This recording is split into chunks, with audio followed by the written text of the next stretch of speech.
Sa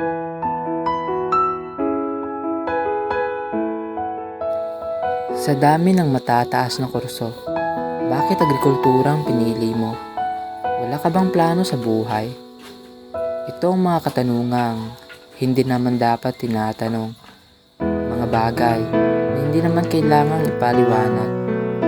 Ang agrikultura ay hindi pang no choice lang. Dahil dito, nakasalalay ang mga produktong pinagkakakitaan. Kung walang mga magsasaka, mangangani, walang silbi ang salapi. Lahat ng buhay ay masasawi.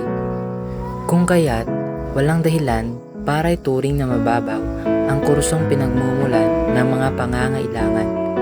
Walang dahilan para gawing biro ang mga nagsusumikap para kahirapan ay mabawasan. Hindi madali ang agrikultura. Hindi lang ito puro pagtatanim. Hindi lang ito puro pag-aalaga ng hayop. Hindi lang ito basta-basta.